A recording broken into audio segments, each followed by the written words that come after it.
What's up guys, Coach Kane here, and I was watching this video of Jose El Rayo Valenzuela sparring, and he displayed some seriously high level techniques that I wanted to go over with you guys. Getting right into it with the first technique, which is something I like to call the inside out rule, which refers to having a specific method of operations for one's punch selection. Punches that are intended to split the opponent's guard, like straights and uppercuts, in this case are inside punches, and punches that are intended to go around the outside of their guard, like hooks and shovel hooks, are the outside punches. By varying between inside and outside punches, we prevent creating easily exploitable openings by throwing two of the same type in a row.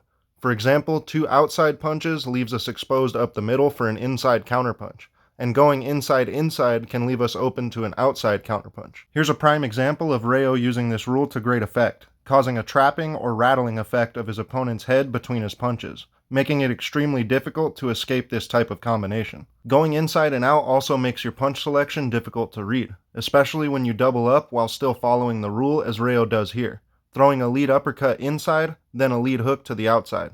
The last thing to mention about his use of the inside-out rule here would be his intelligent use of varied power and cadence, throwing some shots lightly to create openings, while throwing others with bad intentions on tight cadences, with cadence referring to the timing between punches, which might sound something like bop, bop, bop, bop, bop. Check out this clip one more time and listen for the difference in his cadence.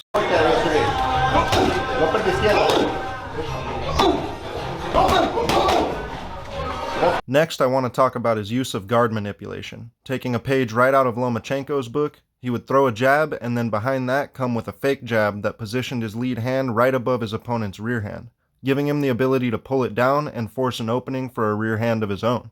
When you're scoring with high-level techniques like those, you know you gotta look right into the camera and hit him with the no-look jab, straight nasty.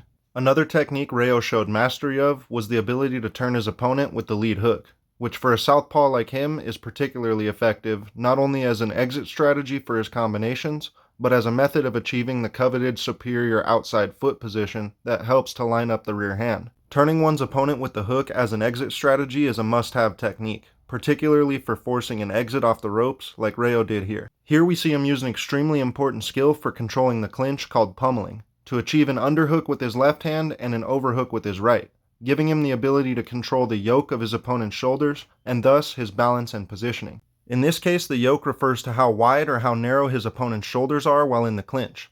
The wider they are, the more he can be pushed off balance towards his heels, whereas the more narrow they are, the further his power hand is away from the target, and the easier it is to off-balance him towards his toes.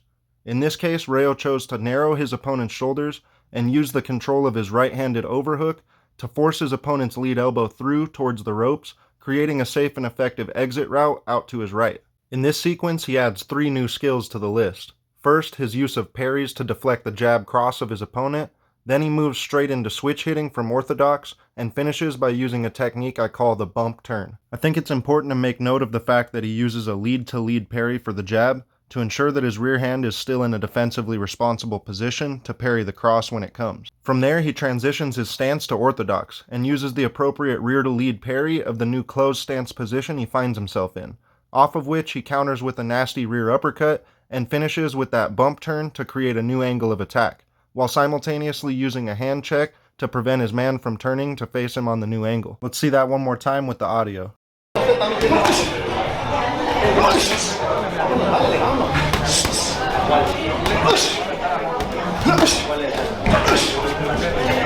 Here's another prime example of that bump turn and how he uses it to line up the rear hand, again achieving that outside foot position. I'll leave you with this final clip where he uses just about every technique that we covered here. He uses the inside out rule, goes head body head, doubles up with the same hand, varies his power and cadence, manipulates the guard while switch hitting, taunts with the no-look jab and hook, and uses that hook to turn dude into another left hook from orthodox. If you enjoyed the video, don't forget to like and subscribe because I really appreciate it and it helps me to bring you more content like this.